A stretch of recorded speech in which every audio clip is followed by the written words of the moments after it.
I get asked on a daily basis at this point. I'm a brand new agent. I want to break into the insurance business. I know nothing. I don't even know where to begin. What do I do? Well, in this video, I'm going to give you 11 steps, step by step, exactly what you should do to get started from scratch if you're brand new. Buckle in. We're going to go for a wild ride together. And if you follow these directions and these steps verbatim, exactly the way I describe them and I instruct you to do, you will have a great chance of being successful.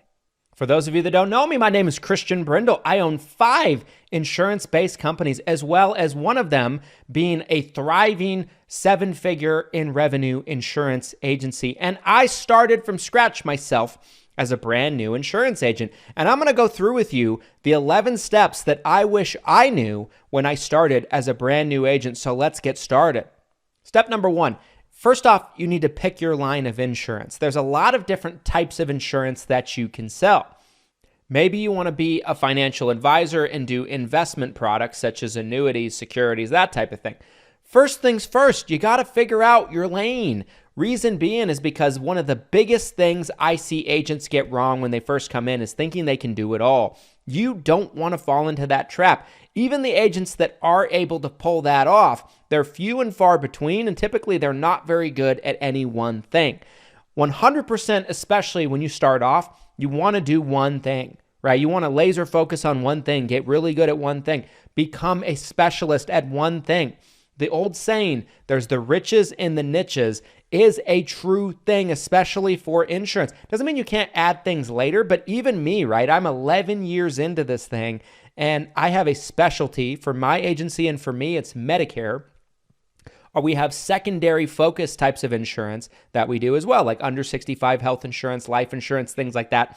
But they're things that do tie together with Medicare, right? So first off, figure out what line of insurance you want to go into. Don't even necessarily at the beginning, in my opinion, be thinking about what other types of lines of insurance you want to add to it down the road. Let's just start simple. What do you want to specialize in? Where do you want to start? And that is going to be your number one thing you got to focus on. Figure that out. Figure it out, and figure it out fast. Don't take 6 months to figure this out. Figure it out today. Right now. Step number 2, once you've figured that out and you've gone through the pros and cons of all of them, get your license if you haven't done so already. You need to get your insurance license. So what this looks like is you have to take a state proctored examination with your home state. They call that your resident state.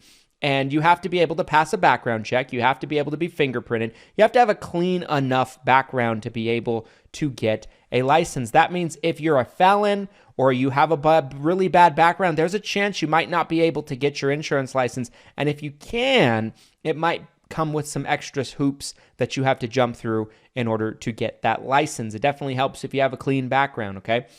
But you also, in addition to that, have to study for a test and take a state proctored exam, right? In some states, they might allow you to do this remotely, like on Zoom, where they sit there and watch you on Zoom. Other states, they might require exclusively that you go into a physical location and you go through metal detectors, everything like that, and you take an exam inside of their facility. Some states might give you the option of either or. But first off, you have to get your license, okay?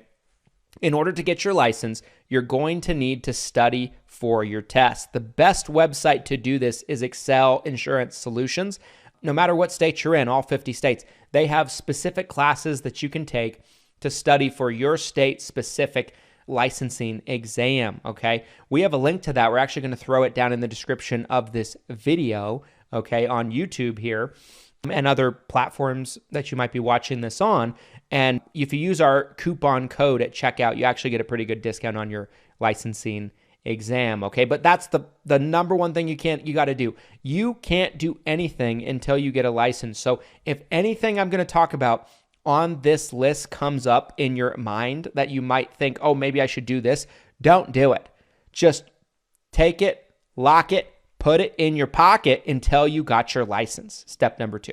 Step number 3, find what's known as an upline. The insurance business is very similar to the multi-level marketing business, or sometimes referred to as network marketing business. typically with most lines of insurance, not all lines of insurance work this way, but the vast majority of them do, you cannot come right in and go directly to the insurance companies you want to sell for as a broker in order to get contracted and represent their products. Typically, you have to go through a larger, more established organization.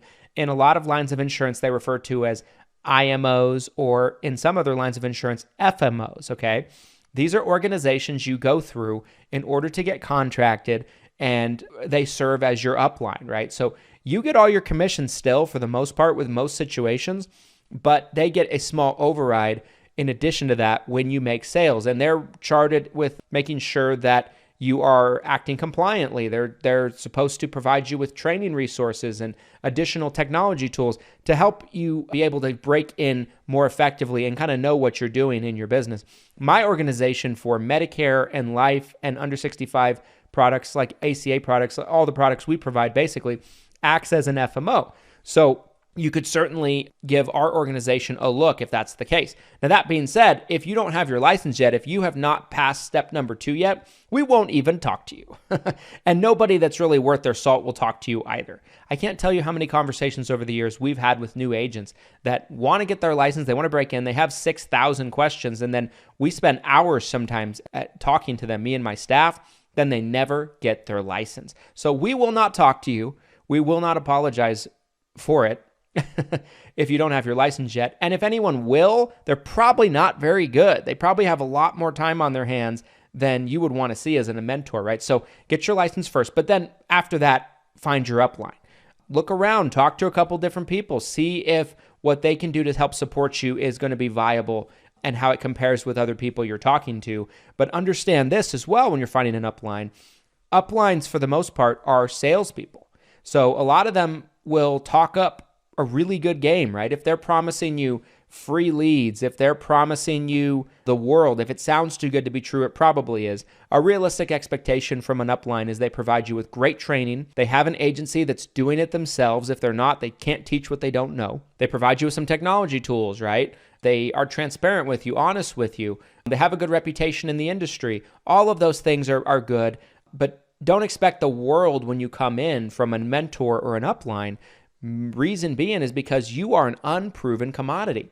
Understand that 90 to 95% of insurance agents don't make it in this business. So for all intents and purposes, until you write a piece of business, you are a suck on their time and their resources. So don't expect the world when you first come in, right? Come in and be willing to work hard, but make sure that you own your book of business. Make sure that you are independent, unless you are looking for a job of something like that. This video is not really for that. Doesn't mean you can't get a great job as an insurance agent and make a great living, but this is if you want to become an independent insurance agent. So next step, talk to a couple people, find a mentor, an upline, and then start contracting with them and getting ready to go. Step number 4, once you are contracted and ready to go, it's time to become a sponge. I want you to eat, sleep, and breathe whatever your line of insurance is. Learn as much as you can. Soak up all the trainings that you can. Go through some of those trainings twice. Go to trainings from the insurance companies, right? And learn their products. Learn everything that you possibly can and become a sponge. In all your waking time, that is the only way you're going to become good at this, is by learning your craft, learning how to do presentations, learning how to call leads, learning what you need to do to get out there and get in front of people, and learning your products and your insurance companies that you represent. You need to become very knowledgeable as much as possible. That being said, you're not going to know everything, but as you are able to in your waking time, instead of watching Netflix, instead of watching the news, instead of playing video games, whatever it is you might be doing in your downtime, maybe take in some additional training and try to learn as much as you can. Got to make sacrifices if you want this to work. Sacrifices. And some of that downtime is where that sacrifice is going to be at this point in time. So be a sponge. Soak it all in. Step number 5, develop a business plan, okay? How do you want to do business? Do you want to meet with people in person? Do you want to sell insurance over the phone? How do you want to do business, right?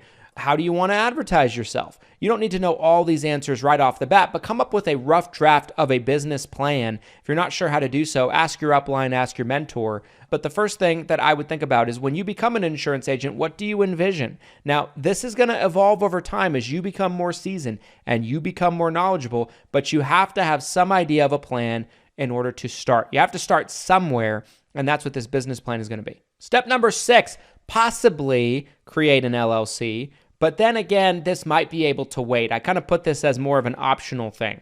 An LLC is where you're able to incorporate yourself with a limited liability corporation. You could also do an S Corp, a C Corp. There's many different types of corps, and this isn't the video going over corps or what the differences is between them. But you might want to set up a corporation because you are, first off, protecting your business. There's a legacy piece of this. You're also able to be introduced to some great tax incentives that being taxed as a corporation opposed to as an individual. But this doesn't really impact you too much until you're actually making some good money. So that's why I say this could wait. I don't think this is necessary. You're not really protecting anything at this point in time because you don't have a business yet. So this is an optional thing. It is very easy to set up an LLC. You can probably get one set up for $100, $200, depending on your state. And you might have it depending on your state as well. Some states take longer than others within a day or two. So this shouldn't be a super difficult thing. Once you set up your LLC, you create business bank accounts, right? You get anything set up with your home state that you might need to, right? Corporation-wise. And then boom, you have an LLC. Again, not mandatory, optional. I don't want this to become a big time suck for you and prevent you from getting started. Some people take 6 months to get started. This is not going to be you. We don't want this to be you. So this one's kind of optional. If this is something that you're going to agonize over, like what do I call my corporation? What do I brand it as? What do I do? Skip it. Do it later. Step number 7, create branding. How do you want to brand yourself at the beginning? Do you want to brand yourself as an individual? Do you want to try to brand a corporation? Here's a tip. When you're just starting out and it's just you and no one knows who you are, it's far easier to brand yourself than it is a corporation. Why? Because you as an individual are so much more relatable than a corporation is. It's no question whatsoever, right? So, branding yourself as, say, Sally, you're the insurance lady or whatever it is, depending on what type of insurance that you're doing, right? In our world, in the Medicare world, there's been a lot of people that have called themselves Medicare Rick, Medicare this, Medicare that. That one's a little overplayed a little bit, but figure out a creative way to brand yourself. Then create social media pages and a simple website, right? Nowadays, it's so easy to get a simple website spun up. You do not have to pay somebody some crazy amount of money. If someone's asking you for $5,000, $10,000, $15,000, tell them to kick rocks. You should be able to get a really cheap website spun up with someone on Fiverr, for example, for $400, $500, $600, right? Or even if you have some website development skills, you do a ClickFunnels thing, whatever it is, something easy, something to go high level, you can spin this up yourself even, right? Doesn't have to be pretty, doesn't have to be fancy. It will evolve over time as your business does, but you at least have something you can put on your social media pages and your Google My Business pages. So the social media pages I want you to create: Facebook business page, a Google My Business page, a simple website, and maybe an Instagram if you're savvy with Instagram. That's it to start off with. That way you have some social proof, because when people are talking to you on the phone, the first thing they're going to do is Google you. You want them to be able to find something. Step number 8, get a CRM.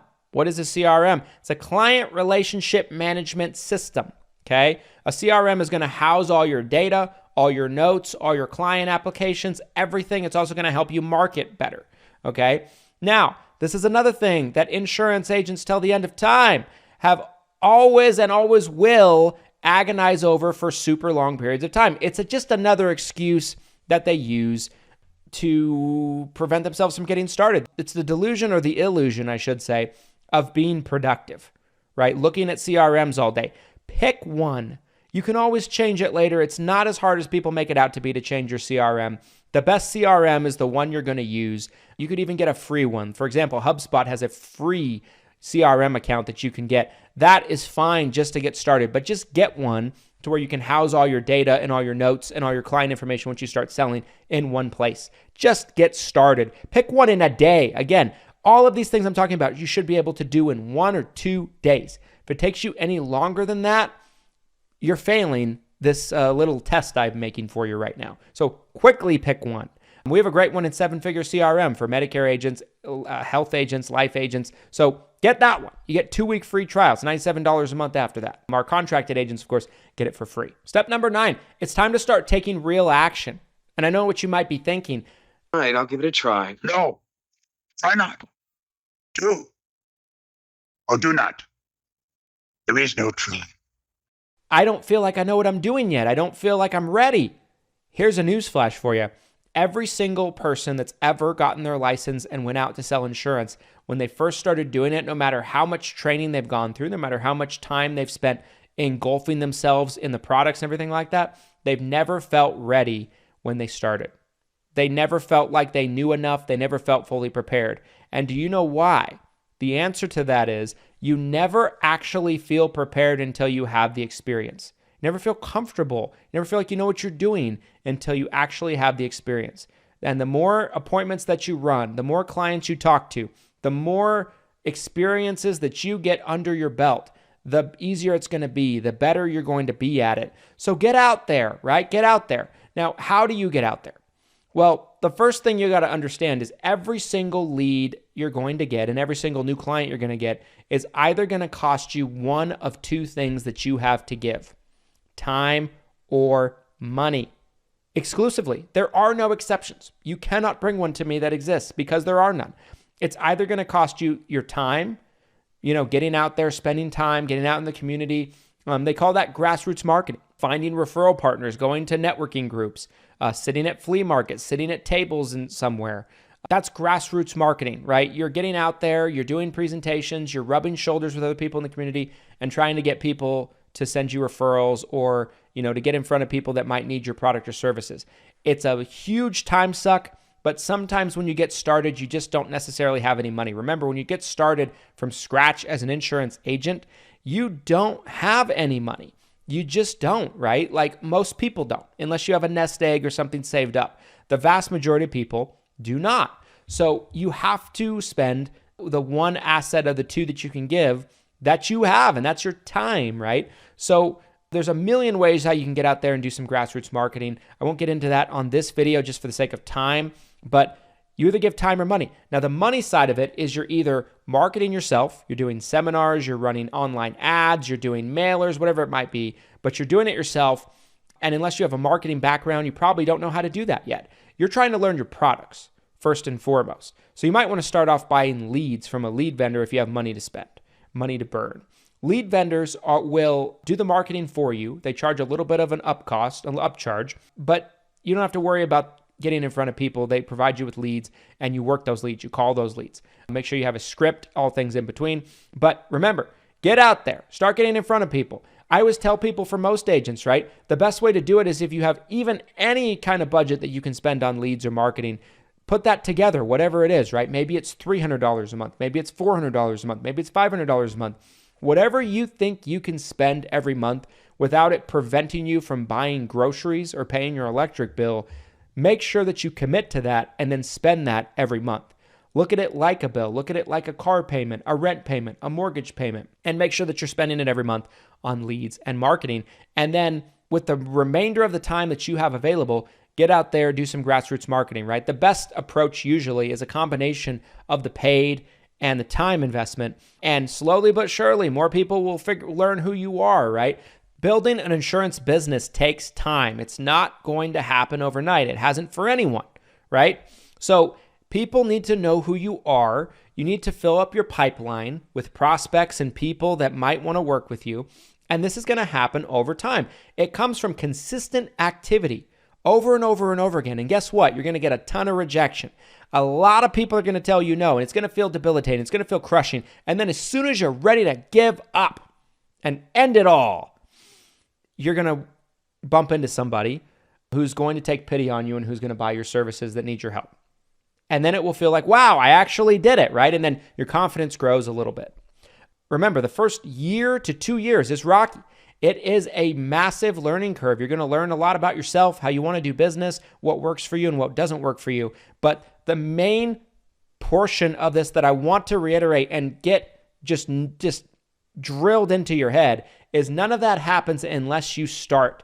You're not going to feel ready, but get out there, get started, start having conversations with people, get in front of people, and start failing. Because the failure is how you learn, it's how you get better, and it gets you that much closer to the win. So get out there, start taking real action. Step number 9. Step number 10, you're writing some business, right? You're starting to get more experience. You're starting to see some cash flow come in.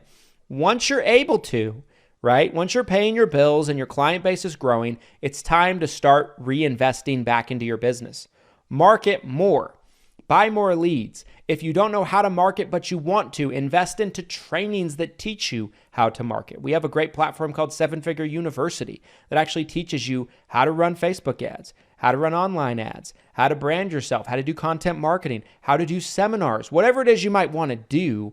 Invest into trainings, teach yourself, go through trial and error a little bit, but investing into trainings will cut that trial and error down significantly, right? You don't have to mess up. You don't have to kind of throw darts in the dark and hope you're going to hit your target, right? So, but whatever it is, reinvest back into your business. Invest into better systems. Invest into ways to automate your processes so you don't have to do as much manual work.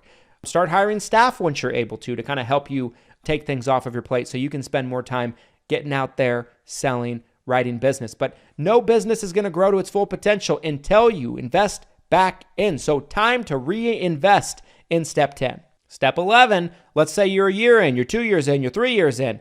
You know what you're doing at this point. You're starting to become what I would call a certifiable expert. The book Outliers by Malcolm Gladwell is a study of the highest performing people in all walks of life, business, athletics, you name it.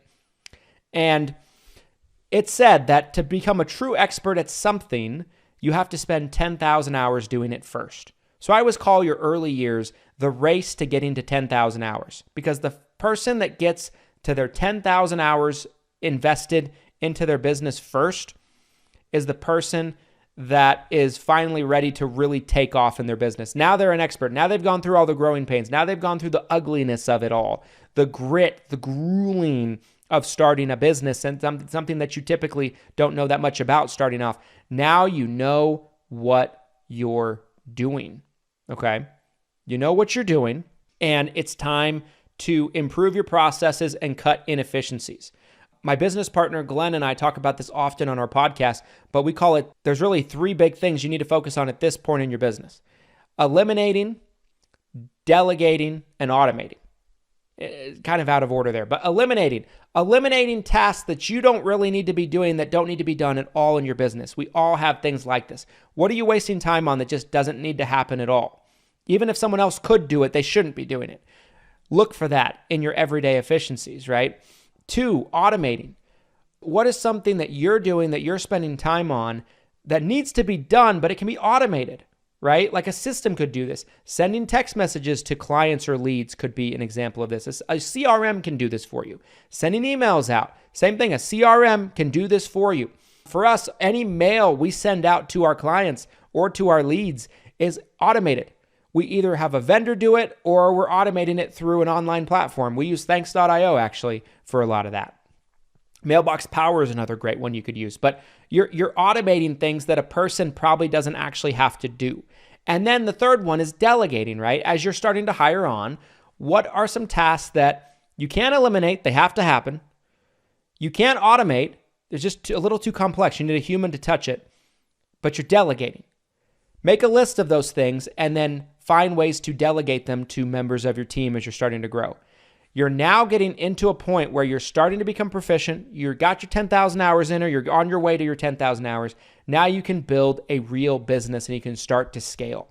We don't want to go any deeper or any more complex than that in this video today, because this video is meant for brand new agents. That might be a little bit too much for you to handle, but this is the 11 steps of how you start from scratch and make it as an insurance agent. And you're in the 5 to 10% of people, depending on the statistics you're looking at, that make it. You're not part of the statistics of 90 to 95% that don't make it. Now you're on your way to making this a real career for you. Hope this video was helpful for you. If it was, there might be some other people that actually need to see this information if it was helpful for you. And you can help them find it. You can save somebody's career today by hitting the like button. It helps more than you know with the YouTube algorithm, with people looking for this video. Also, comment your thoughts down below. What did you think about the 11 steps? Do you think there's anything that I missed if you're a seasoned veteran watching this? Love to have a dialogue with you down below. Make sure to subscribe. We put out weekly videos to help you grow your business in real ways. No fluff, just actionable items that you can implement in your business right away. So subscribe. Make sure that you don't miss a video. And we'll see you guys on the next one. Hope you found this video helpful. And here's to your massive success. I'm rooting for you. Thanks, everybody.